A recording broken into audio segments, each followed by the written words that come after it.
mga gamers? Nagbabalik na naman tayo dito sa Minecraft video.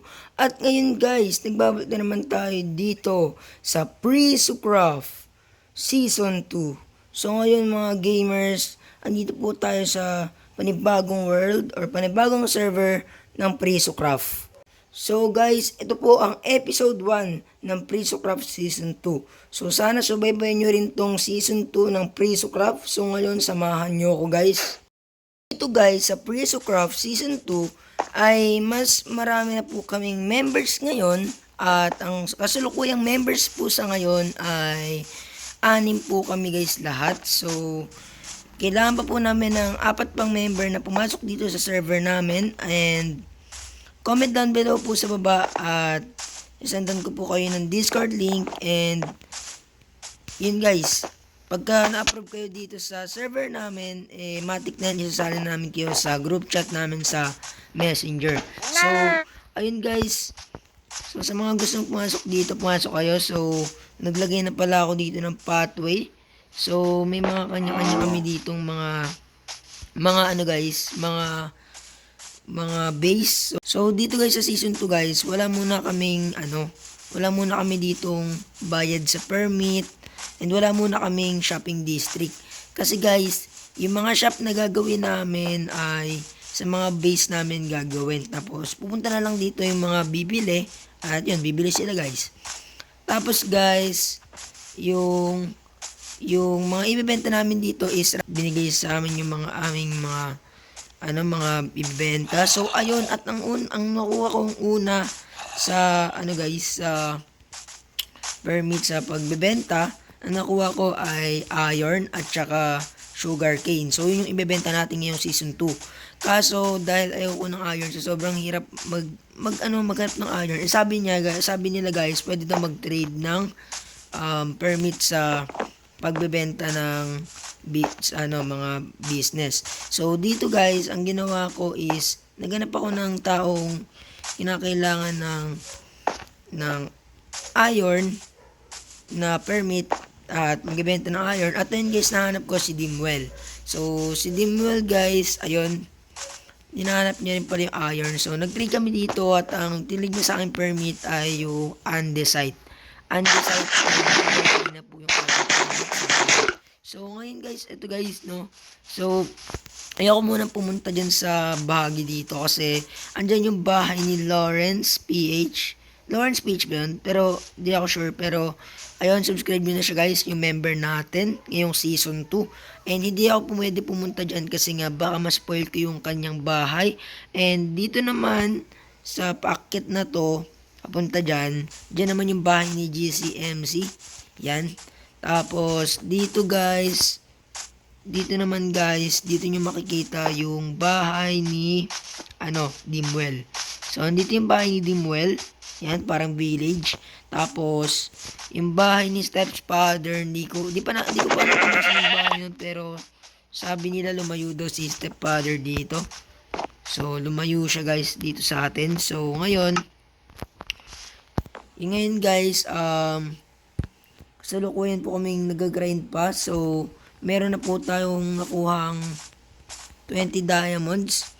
And nakapaggawa na po ako ng chest plate at pickaxe. So yung pickaxe is andito pa po guys. Hindi ko pa ginagamit. Ay, wala pala dyan. Andito pa. So yun pa rin yung mga kasalukuyan gamit ko. Ito yung mga inipon ko pang gawa ng base. So dito guys, gumawa ako dito ng parang wall na ganyan kasi gagawin kong minahan to guys, no? So gagawin natin tong minahan and dahil ginawa nga natin tong minahan, ito yung parang, ang gagawin kasi natin ngayon guys is medieval style pa rin. So dito yung ating minahan, yan, with farm to lahat. Tapos dito sa taas, dito yung ating gagawing bahay. So ito yung ating kagamitan, ayan, sobrang dami. So yung diamonds ko is tinatago ko, hindi ko nilalagay dyan kasi usap-usapin dito ni GCMC guys, may nagdanakaw daw. Sino naman yung magdanakaw dito? So malalaman natin guys, wag lang siya magpapahuli kasi pag nagpahuli siya guys, auto kick na siya dito sa Pre-Craft. Hindi na siya makakasali sa kahit anong season. So, ayun guys, gagawa tayo ng base ngayon. So, siguro guys, i-timelapse lang muna natin to. So, wala tayo ngayong mods na gagamitin. So, timelapse lang talaga gamit ng screen na to. So, ayun guys, timelapse muna sa paggawa ng ating bahay.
Ayan na nga po mga gamers, at ito na nga po, natapos na yung ating starter house.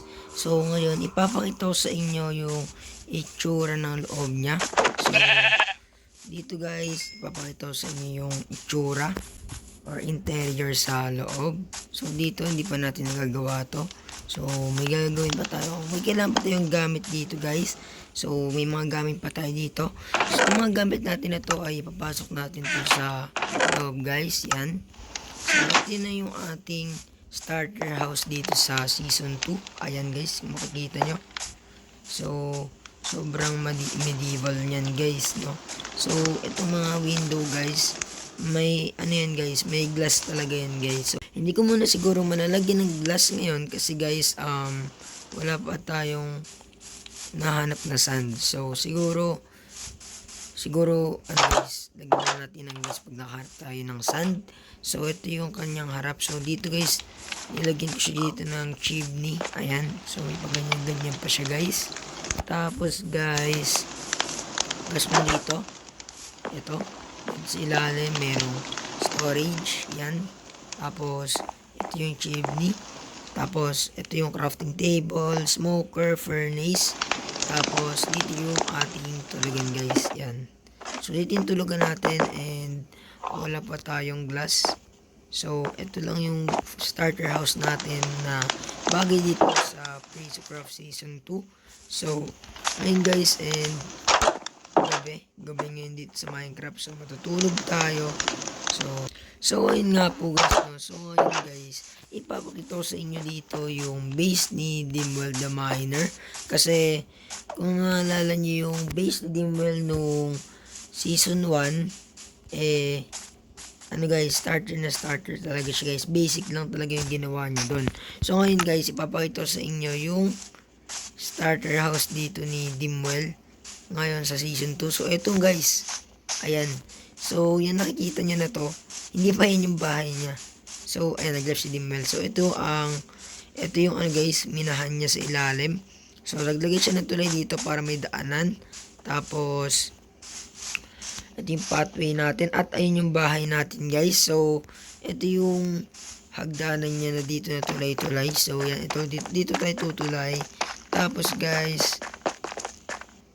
guys, ito yung kanyang starter house. So, yung starter house niya dito, nagmukhang villager house, guys. Pinagkamalat pa nga namin itong villager house. Kaso, nagulat kami, ito pala yung bahay niya. So, may minahan siya dito. At ito yung bahay niya, nakabukas pa nga. Sarado natin yan, guys.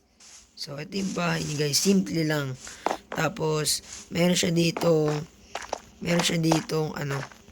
napakabongga na bridge. Kasi nga, may minahan siya sa ilalim. Tapos, ito guys, ano to? Cow farm daw to. Cow farm daw to na, may ibang animals daw dito siya na ilalagay. Meron daw sheep at iba pang animals dito. So, ito is, animal farm niya daw. So, ang ganda ng pagkakagawa niya dito, guys. Ang ganda ng pagka-output dito. Tapos, itong kanyang bridge. Ang ganda din. Grabe. So, ito yung bahay niya, guys. At andito pala si Dimwell. Guys. So, gumagawa pa pala siya dito ng bridge niya. So, yun, guys. So, ayan. So, dito, guys, ang pinakamarami na naggagawa na progress dito ay si Dimwell. So, kami dito. Okay, andito na, guys, yung new member.